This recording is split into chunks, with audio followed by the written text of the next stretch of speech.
Have you noticed that something feels different lately? Not dramatic, not obvious, just different. Maybe it's a conversation that used to matter to you, and now it doesn't. Maybe it's a memory you hadn't thought about in years, suddenly appearing in the quiet of your mind.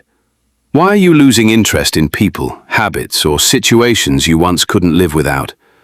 Why does silence suddenly feel more powerful than explanation?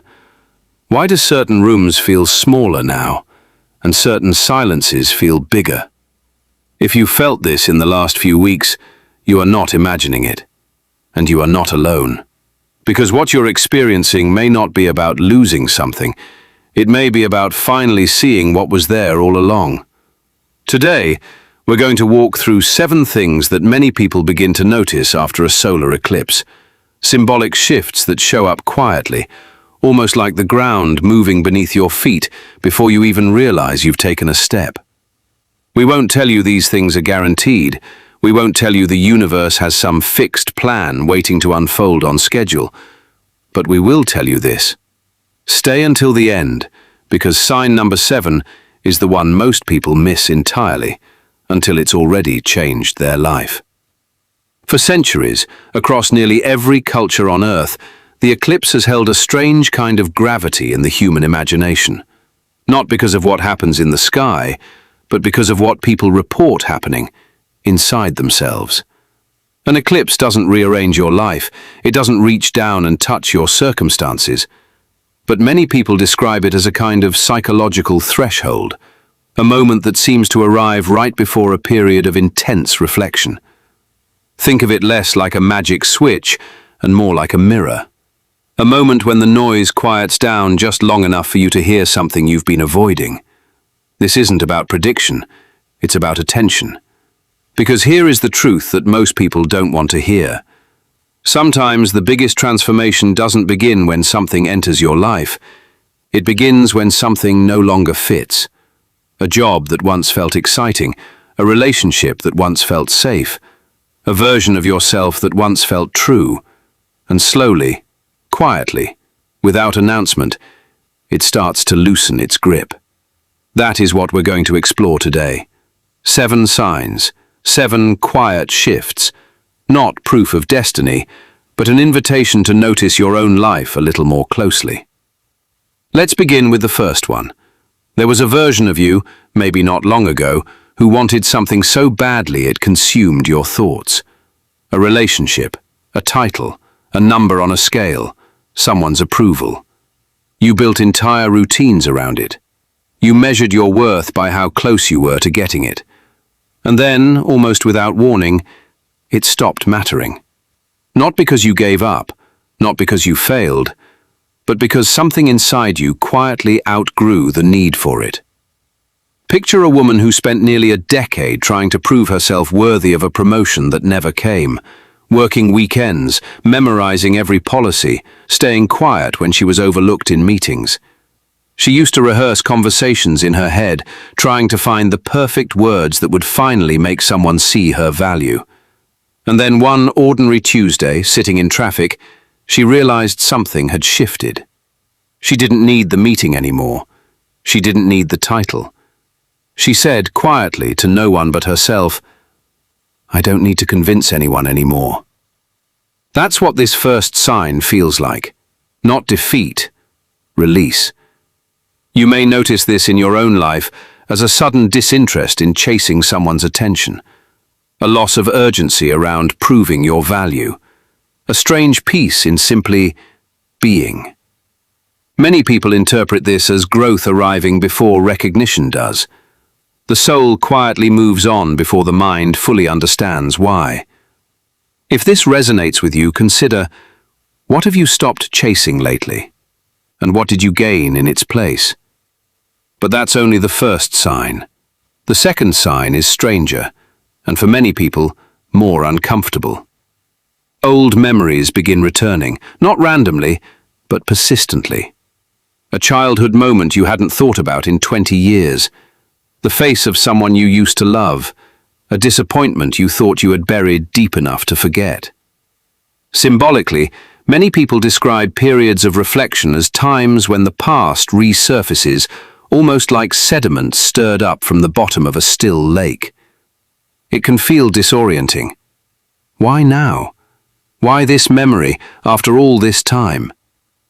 Here is something important to understand. Remembering something does not mean you are meant to return to it. Sometimes the past comes back into your awareness not because you're supposed to go back, but because you're finally strong enough to understand it differently. The version of you who lived through that moment didn't have the perspective you have now. But the version of you sitting here today does. Maybe an old friendship ended painfully, and for years you carried the story that you weren't enough to keep it. And maybe, revisiting that memory now, with distance and maturity, you finally see it wasn't about your worth at all. It was about two people who were simply growing in different directions. That's not regression, that's integration.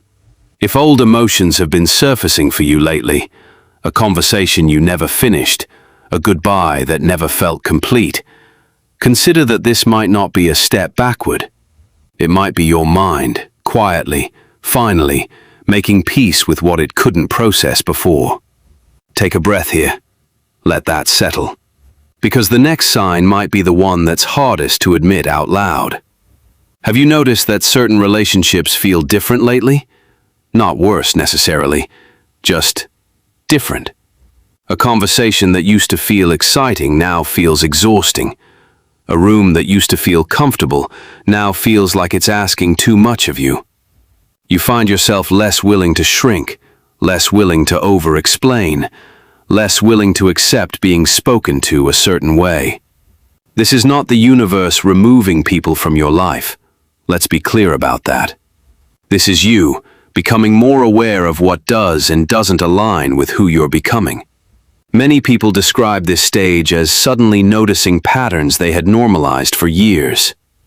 The friend who only calls when they need something. The partner who apologizes but never changes. The family member whose comments always seem to land a little too sharp.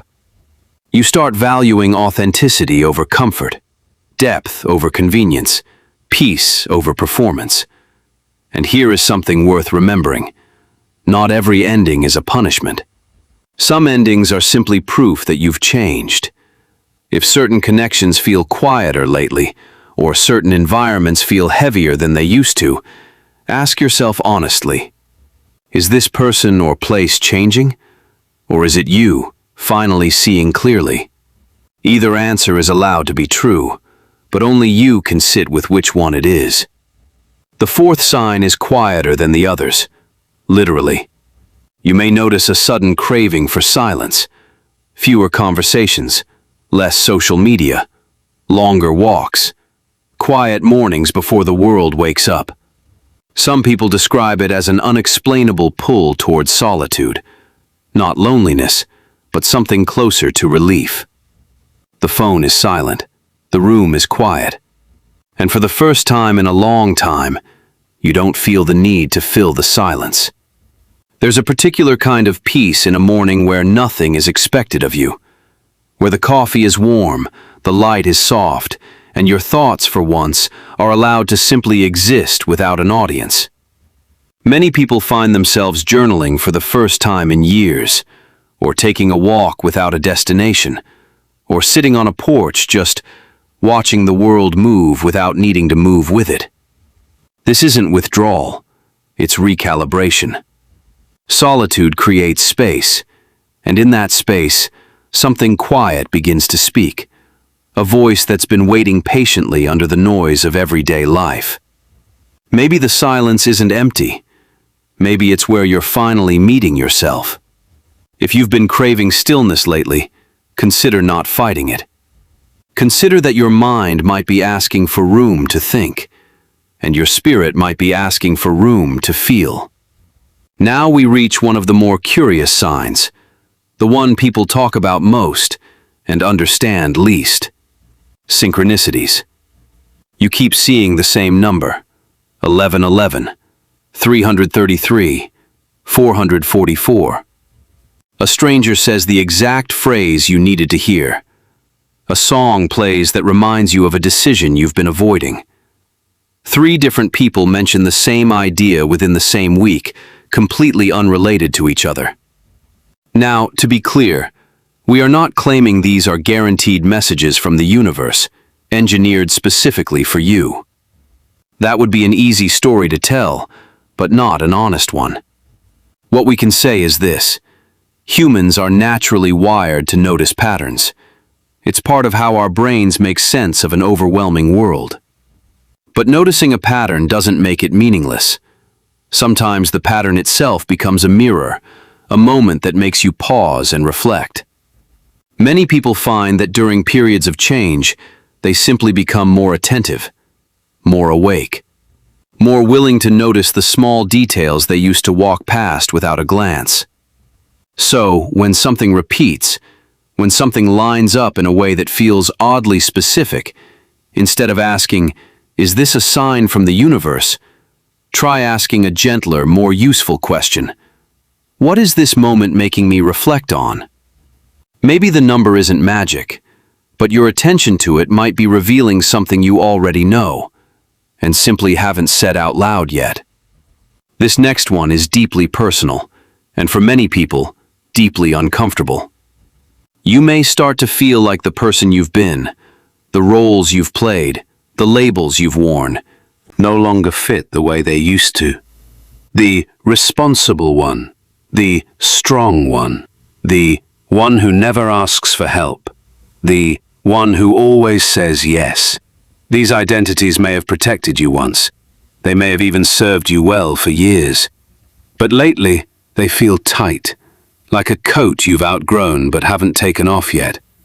This stage is uncomfortable because you're standing between 2 versions of yourself. The old one is familiar, even if it no longer fits. The new one is still forming, still uncertain, still finding its shape. The old version of you is familiar, but the new version of you is still becoming. This is often the most disorienting sign of all, because it doesn't feel like growth in the moment. It feels like confusion, like you don't quite know who you are anymore. But confusion is often the space between 2 clarities. You are not lost. You may simply be between versions of yourself. If old labels feel too small lately, if you find yourself resisting expectations you used to accept without question, this may not be a crisis. It may be the quiet architecture of becoming someone new. And now, the 7th sign. The one we promised you at the beginning, the one most people overlook completely because it doesn't arrive with fireworks. It arrives as a whisper, a small, quiet desire to begin again. Maybe it's the idea for a project you've kept in a notebook for years, never quite brave enough to start. Maybe it's a routine you want to change, waking up earlier, moving your body, eating with intention instead of urgency. Maybe it's a relationship you want to repair, or one you finally want to release. Maybe it's simply the desire to protect your peace a little more fiercely than you used to. This sign rarely looks dramatic. It doesn't require you to quit your job or move across the country tomorrow. Sometimes a new beginning starts with one decision, one boundary, one honest conversation you've been avoiding. One morning when you finally say quietly to yourself, "I'm ready to choose differently." That sentence, simple as it sounds, has been the beginning of more transformations than any dramatic life event ever could. So here we are, 7 signs, 7 quiet shifts. Losing interest in old pursuits, old memories resurfacing, relationships feeling different, a craving for silence, synchronicities catching your attention, an identity that feels too small, and a quiet desire to begin again. On the surface, these might look like 7 separate experiences, but they're not. They're chapters of the same story. The real transformation isn't about predicting what will happen next. It's about noticing who you are becoming. Many people use the eclipse as a symbolic metaphor for this exact kind of transition, not because the sky is rewriting your fate, but because darkness and light have always been powerful symbols for what happens inside us. Old self, reflection, release, clarity, new direction. That is the quiet architecture behind everything we've talked about today. You don't have to force the next chapter. You only have to stop carrying what no longer belongs in it. Let that sentence sit with you for a moment, because so many of us spend years trying to build a new life while still dragging the weight of the old one behind us, and wondering why we feel exhausted before we've even taken the first step. Maybe the real invitation isn't to chase something new. Maybe it's to finally put down what you were never meant to carry this far. Let's slow down for a moment. No more information, no more explanation, just a few questions and permission to sit with them honestly. What are you finally ready to release? Who are you becoming when nobody is watching? What are you no longer willing to tolerate in a relationship, in a job, in the way you speak to yourself? What dream keeps returning to your mind, no matter how many times you try to set it aside? And this last one, take your time with it. What would your life look like if you stopped living for approval? Sit with that for a moment. There's no rush here, no right answer, just you and whatever quietly rose to the surface when you heard that question. If any part of this resonated with you, if you felt even one of these 7 signs quietly echo something in your own life, consider writing this sentence in the comments below. I choose the next chapter. Not because it changes anything by itself, but because there's something powerful about putting a private thought into words, about making a quiet decision visible, even just to yourself. Sometimes writing a sentence is the first honest step toward living it. The sky changes, the light returns, and slowly you realize the darkness was never the end of the story. It was only the part where you couldn't see clearly yet. You don't need to know every step of what comes next. You don't need every answer figured out in advance. You don't need everyone's approval to walk toward the life that's quietly been calling you. You only need enough courage to take the next honest step. Not the whole staircase, just the next step. Maybe the biggest sign isn't what is changing around you. Maybe it's the person you're becoming within you. If this message resonated with you, subscribe for more cinematic, spiritual, and self-discovery stories. And whatever chapter you're standing at the edge of right now, may you have the courage to begin it.